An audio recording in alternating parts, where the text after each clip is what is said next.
रुकिए रुकिए। मैडम आगे बहुत बारिश है, ब्रिज टूटा हुआ है, गाड़ी जाएगी नहीं। पुल टूट गया? अब कैसे जाएंगे? तो मंदिर वाला ही रास्ता लेना पड़ेगा। मंदिर नहीं, मंदिर नहीं, नहीं। ठीक है, गांव से हॉस्पिटल जाने वाला जो ब्रिज था वो टूट गया था, पर हॉस्पिटल जाना जरूरी था, तो जाने का एक ही रास्ता था, तो मजबूरन हमें उसी पुराने मंदिर वाले रास्ते से जाना पड़ा। मैं नहीं जाना चाहती थी उस रास्ते पर, और कोई रास्ता ही नहीं था, क्योंकि गौरी तेरे आने का वक्त हो गया था। वो रात भी बहुत काली थी, वो कयामत की रात। अचानक मौसम बदलने लगा, तेज हवा चलने लगी। ये अचानक अंधेरा कैसे हो गया? कुछ तो अजीब सा हो रहा था। सुहासिनी बहुत दर्द में थी, तो उसने नहीं देखा, पर हमने देखा। अचानक ऐसा लगा जैसे दिन में रात हो गई हो। वो खून धुआं बन के हमारी कार के पीछे आ रहा था। उस धुएं में हमने कालासुर की आवाज भी सुनी और उसका चेहरा भी देखा। कालासुर! बोली जल्दी जाइए।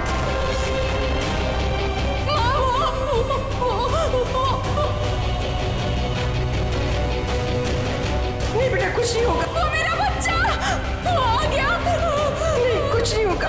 नहीं, कुछ नहीं होगा बेटा, कुछ नहीं होगा। जल्दी चलो। सुहासिनी जी की औलाद के आते ही उसके माथे पे गंगा जल लगाना था, तो वो जल मेरे पास ही था, जो उस रात बहुत काम आया।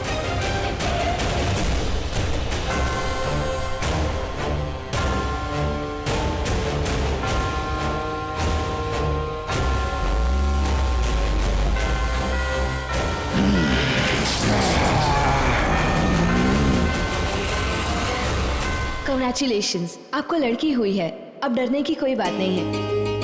उमा, हे भगवान, तेरा लाख लाख शुक्र है। चल जाकर देखते हैं। हाँ चलो चलो। आपको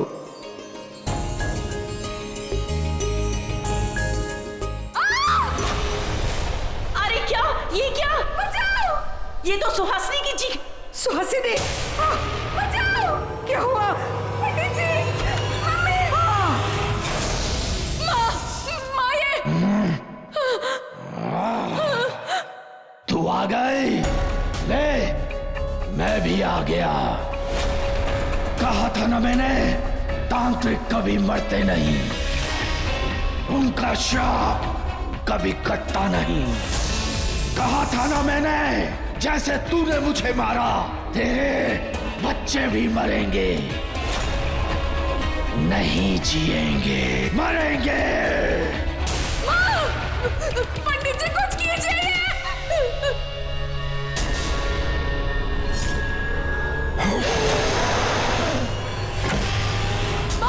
नहीं, सुहासिनी!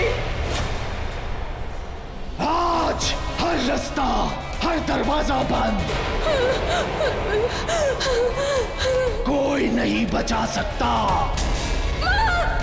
इसे कुछ कीजिए ना।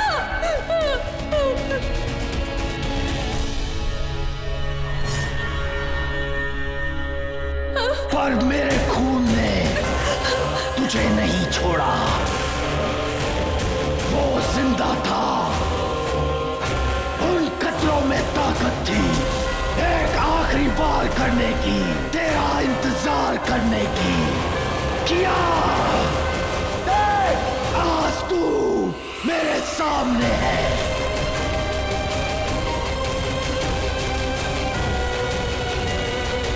आज ना तू बचेगी और ना ही तेरी ये बच्ची।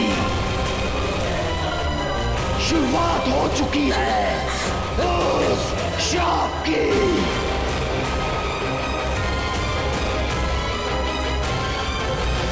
अरे मत, पीछे हटो। तू मुझे मारना चाहता है ना? मार, मैं नहीं डरती मरने से। मार मुझे, लेकिन अपनी बच्ची को कुछ नहीं करने दूंगी। मैंने कहा था तुझसे, काल से ऊपर भी एक शक्ति है, वो काली है। और देख, आज तुझसे बचने का रास्ता भी उसने ही मुझे बताया है।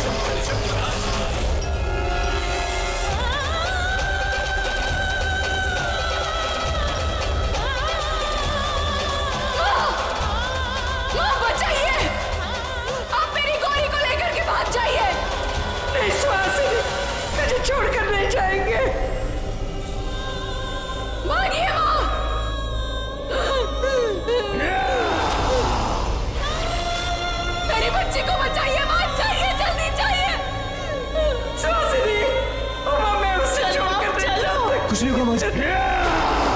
तूने कहा था तेरा खून एक आखिरी वार कर सकता है, इसीलिए तू यहाँ आया ना? तो ले, मैंने तेरा ये वार बर्बाद कर दिया। कुछ नहीं कर पाया तू मेरी बच्ची का, कुछ नहीं बिगाड़ पाया।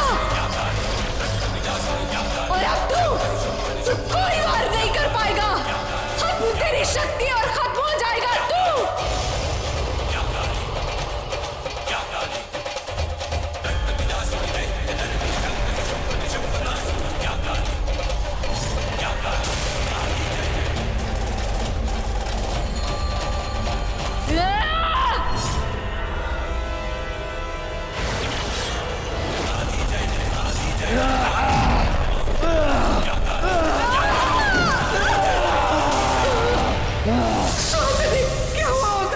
सुहासिनी,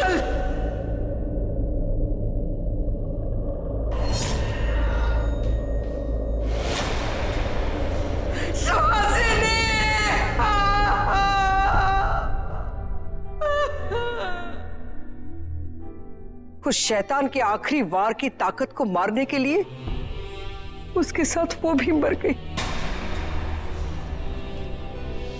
लेकिन तेरी जान बचा ली। 21 साल पहले वो काली रात अब भी मेरी आंखों के सामने है। मेरी बहन जैसी सुहासिनी को मैंने फिर खो दिया। डैड प्लीज, आप और मैं इन चीजों में नहीं मानते, लेकिन माँ सुहासिनी आंटी की बहुत करीब थी। उनकी डेथ पे उनको प्लीज इन्हें रोने दीजिए। मानता हूँ सुहासिनी की मौत, मानता हूँ कि वो कालासुर के डर से डर के जी रही थी, लेकिन जो कुछ भी हुआ एक हादसा था। और प्लीज उस हादसे को इतना ग्लोरीफाई करके इन बच्चों को मत बताइए। क्यों अंकल जी? मेरी दादी उमा आंटी पंडित जी को ये कहानी सुना के क्या मिलेगा? आप खुद भी तो इनको बार बार टोकते आए हो, लेकिन फिर भी ये बार बार यही कहते आए कैसा हुआ था। तो क्या पता ऐसा हुआ होगा। उस रात जब ये सब हुआ, ना आप थे, ना पापा थे, ना कोई था। सिर्फ 3 लोग थे उस रात के साक्षी, और सिर्फ एक थी उस रात का शिकार, मेरी माँ।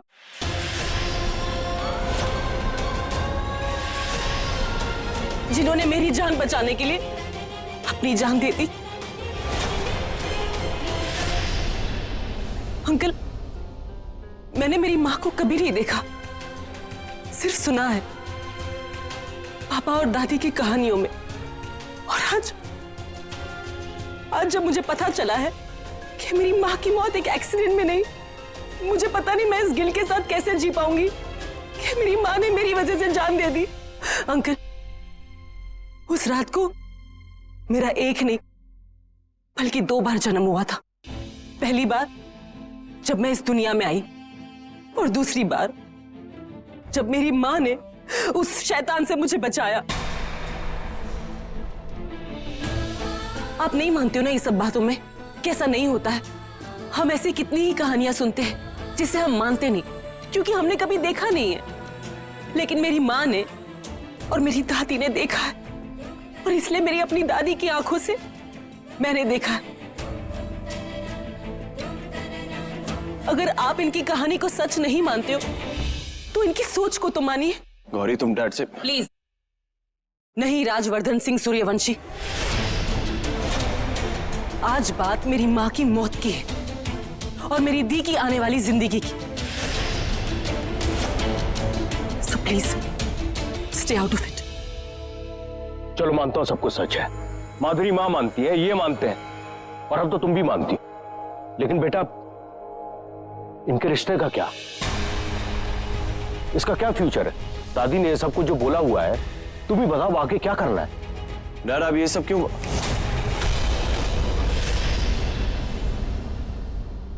अंकल, मुझे कुछ समझ में नहीं आ रहा है कि हमें क्या करना चाहिए, लेकिन मैं इतना जरूर जानती हूँ कि हमें थोड़ा सा वक्त चाहिए सोचने के लिए। मतलब शादी फिर से पोस्टपोन, और तुम यहां से चली जाओगी? मतलब 20 साल पहले जो हादसा हुआ, अब वो डिसाइड करेगा इन बच्चों का फ्यूचर? बेटा, तेरी माँ ने तेरे लिए जान दी, उसने इस घर को बचाने के लिए जान दी थी, इन रिश्ते नातों को बचाने के लिए जान दी। तू अगर चली जाएगी तो सब कुछ खत्म हो जाएगा। और तू आज भी कुछ नहीं बोलेगा, ऐसी बुत बन के खड़ा रहेगा। अंकल प्लीज, आप मेरे पापा को कुछ मत कहिए। बात यहाँ मेरी दी की जिंदगी की है, और अगर कुछ दिन के लिए शादी पोस्टपोन हो रही तो इसमें प्रॉब्लम क्या है? एक पल के लिए अगर आप इस कहानी को सच मानते तो क्या अपने भतीजे की जिंदगी को खतरे में डालते? बस, मैंने तुझे अपनी बेटी की तरह माना है। तूने एक बार रिश्ता तोड़ दिया, मैंने कुछ नहीं बोला, और ये दूसरी बार है। अब मौका नहीं दूंगा। मैं पृथ्वी सिंह सूर्यवंशी आज ये रिश्ते को तोड़ता हूं।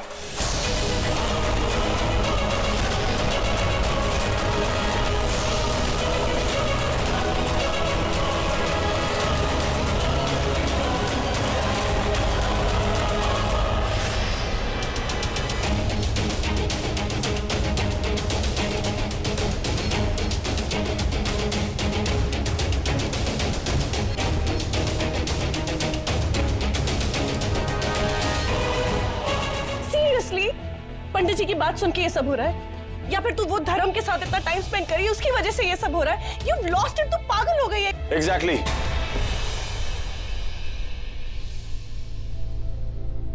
That's my point. बस पता ये नहीं चल पा रहा है कि गौरी ने धर्म का दिमाग खराब किया है या धर्म ने गौरी का।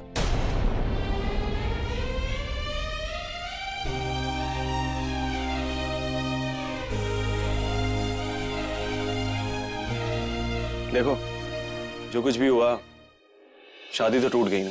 गौरी, मैं समझ सकता हूं तुम पे क्या बीत रही है, लेकिन इसके बीच में तुम देखो क्या कर रही हो। दो प्यार करने वालों को रुला दिया ना तुमने। करुणा, अगर तुम ये शादी करना चाहती हो तो एक बात समझ लो, तुम्हारी ये बहन तुम्हारी शादी नहीं होने देंगी, नहीं सपोर्ट करेगी। तो तुम्हें क्या लगता है राज, हमें क्या करना चाहिए? मेरे पास एक प्लान है, तुम मेरे साथ चलो, मैं बताता हूं। राज, तुम्हें क्या लगता है मैं करुणा दी को जानबूझ के हर्ट करना चाहती हूँ? मैं भी इन दोनों को खुश देखना चाहती हूँ राज। मुझे नहीं पता तुम्हें क्या लगता है क्या नहीं, लेकिन मुझे एक बात पता है कि अमन की खुशी करुणा के साथ, इसलिए मैं इन दोनों को एक साथ मिलाकर रहूंगा। चल अमन।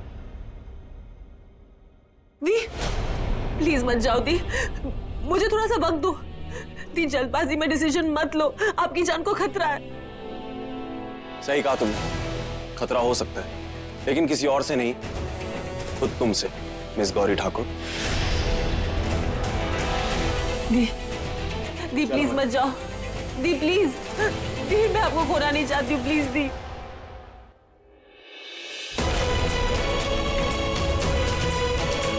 आई एम सॉरी गौरी।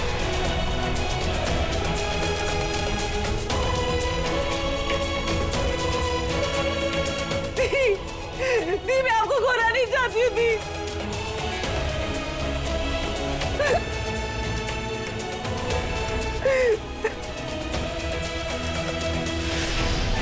मुझे ये तो नहीं पता कि राज क्या करने वाला है, पर मुझे किसी भी तरह ये पता लगाना है यहाँ ये सब क्या हो रहा है, क्यों हो रहा है। धर्म, मैं भी नहीं चाहती हूँ कि अमन और करुणा दी की शादी टूटे, लेकिन मैं ये भी नहीं चाहती हूँ कि दो परिवारों में जो विश्वास और अंधविश्वास की दूरियां हैं वो बढ़ती जाए।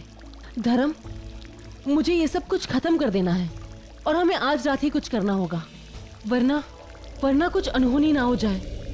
हाँ, पर हम ये सब कुछ साबित करेंगे कैसे? हमें कुछ सोचना पड़ेगा। जब से हम यहाँ आए हैं उस दिन से, इनफैक्ट उस रात से कुछ ना कुछ गड़बड़ हो रही है। तब से लेकर अब तक जो कुछ भी हुआ है हम डिस्कस करते हैं, शायद कुछ समझ में आ जाए। मतलब हमें बिरजू मिला तब से? नहीं, ऐसे नहीं। याद है जब निष्ठा बेहोश हुई थी, उस वक्त मैंने उसके हाथ में एक नकली हाथ देखा था। क्या? हाँ, किसी ने प्लास्टिक का हाथ बहुत प्लानिंग के साथ रखा था, लेकिन निष्ठा जिद कर रही थी कि किसी हाथ ने उसका हाथ पकड़ा था। हाँ, मंदिर के बाहर वो गांव वाले की 2 लाशें मिली थी और पेड़ पे लिखा था कि मेरा धड़ मुझे वापस कर दो।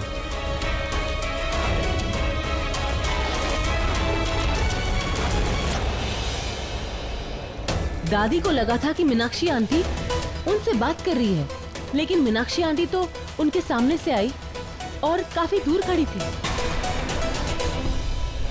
मीनाक्षी तू यहाँ थी ना, यहाँ बैठकर मेरे साथ बात कर रही थी ना? नहीं माँ, मैं तो किचन में कैंडल लेने गई थी। और मरते वक्त विद्युत ने हॉस्पिटल में कहा था, पापा उसका सिर, हाँ बेटा बोल बोल, और हाथ, हाँ दोनों बाहर चुके हैं। हम वो संदूक खोल रहे थे, उसी वक्त विद्युत नीचे गिरा था और फिर वो संदूक नीचे। उससे पहले लाखा अंकल की मौत। वो पागल नहीं थे, फिर भी पागल होने का दिखावा। ये तो लाखा है, ये यहाँ पे ऐसे। उससे पहले मैंने लाखा अंकल को जंगल में देखा था, जमीन की तरफ किसी को उंगली दिखाकर बोल रहे थे वो दी की शादी में उसे कुछ नहीं करने देंगे। अगर वो विद्युत से बात कर रहे थे तो वो नीचे देखकर बात क्यों कर रहे थे? सामने फेस टू फेस देखकर बात क्यों नहीं कर रहे थे? मतलब उनके सामने कोई बहुत ही छोटी सी चीज थी। जरूर वो कटा हुआ हाथ होगा। अगर वो हाथ था तो वो बाहर कैसे? उसे तो अंदर गाड़ दिया था ना। कोई था, किल करना चाहता था। वहाँ कुछ लिखा हुआ है। वो बाहर आ चुका है। याद है मीनाक्षी आंटी पर अटैक हुआ था, तब उस मिरर पे लिखा था कि लाखा कहाँ रहता है। हाँ पर वो तो बिरजू ने किया था ना। एक मिनट, बिरजू तो पृथ्वी अंकल का पुराना ड्राइवर था ना, इस गांव में रहने वाला। तो उसे तुम्हारा एड्रेस पता होगा, तो वो क्यों पूछेगा? तुम्हारा मतलब अगर वो बिरजू नहीं तो वो हाथ। तुम्हें याद है जब बिरजू को सजा देने के लिए गांव वाले उसे पेड़ से बांध रहे थे, तब वो चिल्ला चिल्ला के कह रहा था कि मेरी गलती नहीं है, मुझे छोड़ दो।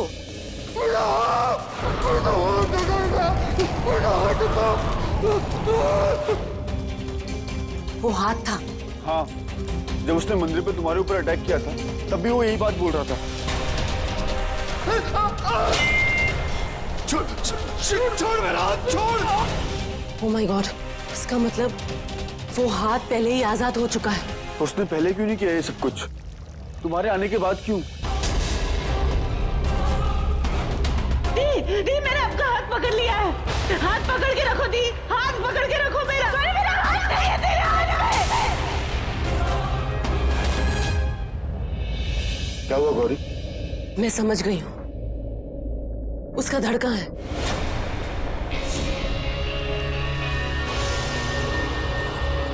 जिस रात हम यहाँ आ रहे थे जंगल से शॉर्टकट लेकर, उस रात करुणा दी दलदल में गिर गई थी और उन्हें बचाने के लिए मैंने दलदल में अपना हाथ डाला तो मेरे हाथ में कुछ आया। मुझे लगा कि वो करुणा दी का हाथ है, लेकिन करुणा दी ने कहा कि वो उनका हाथ नहीं था, मतलब वो किसी और का हाथ था। मुझे लगा कि वो पेड़ की कोई टहनी होगी, लेकिन नहीं, वो उसी का हाथ था